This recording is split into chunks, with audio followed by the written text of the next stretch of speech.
So I finally completed my Rituximab on Monday, and I seriously can't express how relaxed I'm feeling.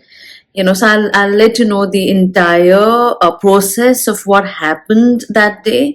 So how it works is that before going and getting my chemo, there were certain process that it had to be done, right? Like the major blood test, which was the CD20.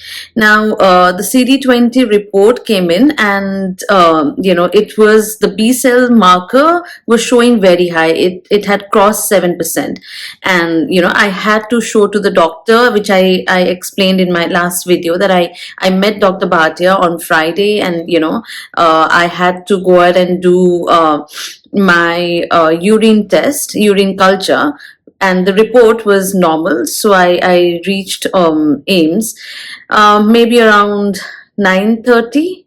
Yeah, so I reached around 9:30, and when you're going to Ames for getting your rituximab, you need to know that you cannot go alone, and they won't give it to you without being accompanied by anyone.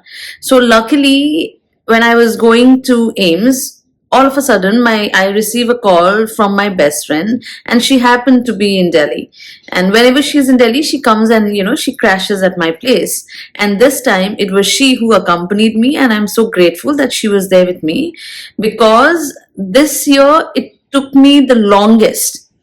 I have been taking rituximab since 2018, but this time, when I went to Ames and when I did the entire process, it took very, very long time. I mean, maybe because the drip was going very slow. Even though we reached around 9:30 in the morning. And another thing to know is that when you go to Ames, nothing happens immediately, right? Because you might have to go ahead and do those admission, and sometimes the doctor is not available to write in the admission slip and all. So you have to take some hand in time. The entire admission, I think it was over by 11:30, so it took me almost 2 hours to start with the pre-medication. Now, I really requested nurse there if I could, just lie down in the bed which was near to the nurse station. So they have wards, right? Different wards, and in one ward they have 6 bed. So 6 bed means that if you sleep in one of the bed, there will be another 5 patients in that particular ward. And when you're going to Ames, it's like people who are critically ill. So I don't know, you might be strong, right? But I think I'm very weak in that sense that when I see somebody suffering, it just affects me. I mean, it makes me sicker. That's what I have gone through. Like last year, when I had gone through rituximab again in Ames, I was placed inside the ward. So there were 5 more patients with me. And seeing the condition of the fellow patients around, it just makes me, weak and anxious. And I really, really wanted to avoid that. So I requested the nurse there if I could just sleep in the, bed which was just beside the nurse station. So you have a nurse station, and I was in NS5, and there is a bed just beside the nurse station. So usually this is the second time I slept there in the bed which was near to the nurse station. If I sleep there, then I'm not inside the ward, right? So which means that I don't have to encounter the patients. So it affects me less. I mean, you might be strong, so it might not affect you, but to me it does. In fact, I come back, and still, whatever I see inside that ward, it haunts me. It still runs around in my mind. That's what I've experienced it. But luckily and thankfully, this time she said, okay, you can go ahead and lie down there. So they arranged for the monitor and all, because the heartbeat has to be monitored, right? So I lied down there. So that one stress bit was eradicated, and I'm glad it happened. So I think the pre-medication started around 11:30, as I said, 11:30, 11:40. And when it started, so the first injection they gave me was evil, and that happens every time. But this time, when that injection went through my veins, I felt extremely giddy. I mean, I felt as if I might just be, passing out kind. So I told the nurse that I'm feeling very, very giddy. I mean, like, what should be done? So after, it was a very small injection, right? In through the injection through the veins only, they give you, and after that they just gave me plain saline just to make me feel good.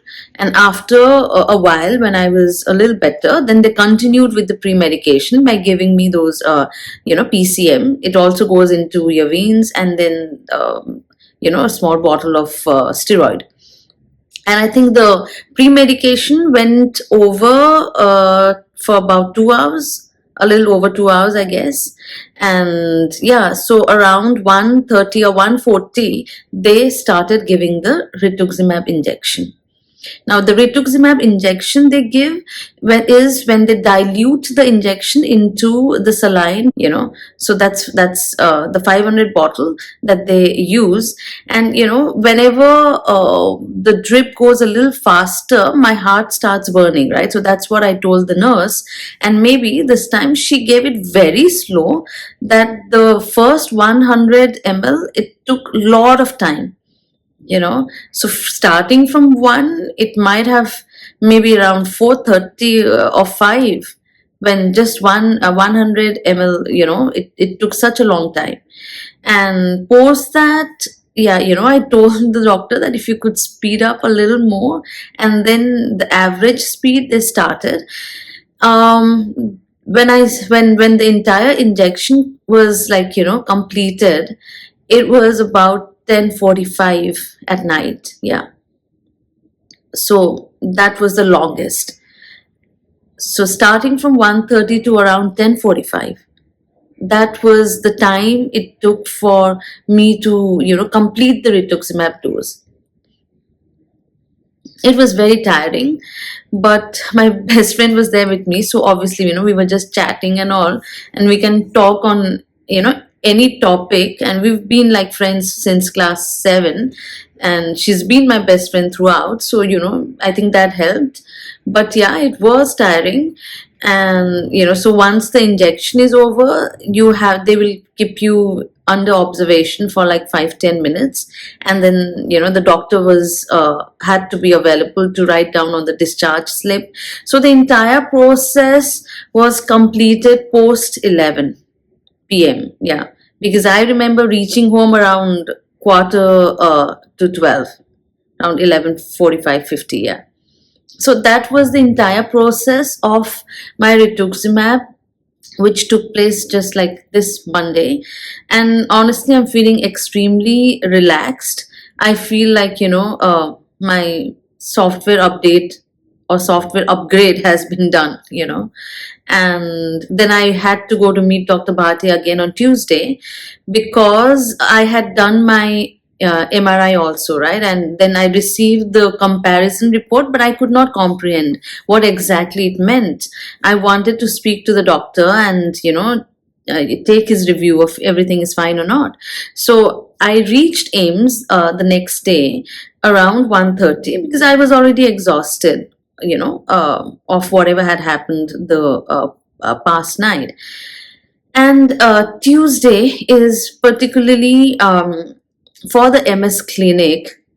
I was surprised to see that there were so many patients in Ames who were suffering from MS. I usually don't go on Tuesday. I usually meet him on Friday. But this time I thought maybe, let me go on Tuesday itself. But I was very surprised that there were so many people.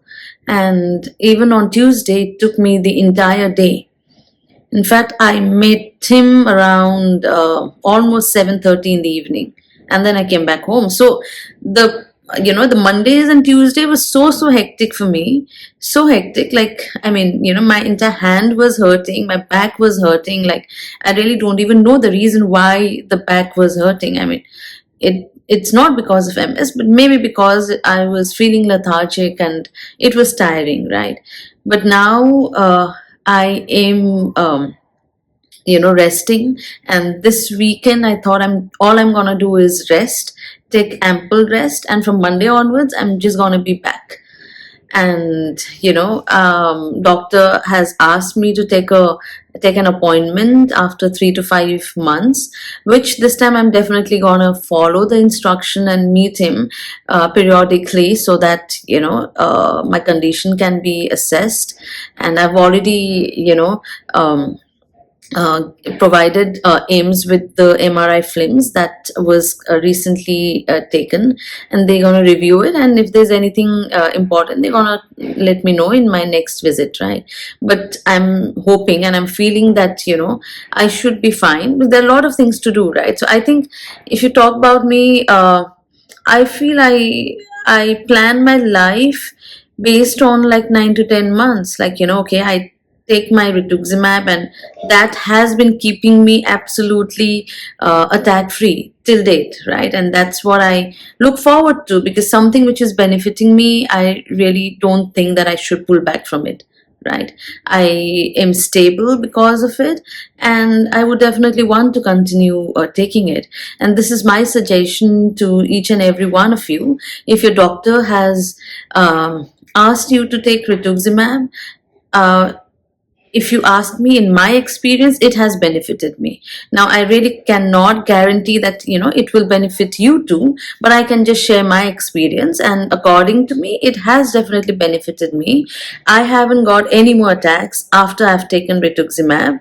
So you could definitely give it a try, and there's nothing to be feel scared about it. It is a lengthy process, and no matter which hospital you go, irrespective of whether it be Ames or anywhere else, it is a time consuming process. And the rituximab dose in itself cannot be given in just an hour or two. It will take time, 6 to 8 hours, sometimes longer. So you need to have patience. The pre-medication will also take time, like about 2 hours minimum. You can keep that, and then the rituximab you can keep like 6 hours minimum. So you need to park those 10 to 12 hours whenever you go for your rituximab dose, wherever you go, whichever hospital you go. And I'm hoping that you plan to take it, whoever's deciding.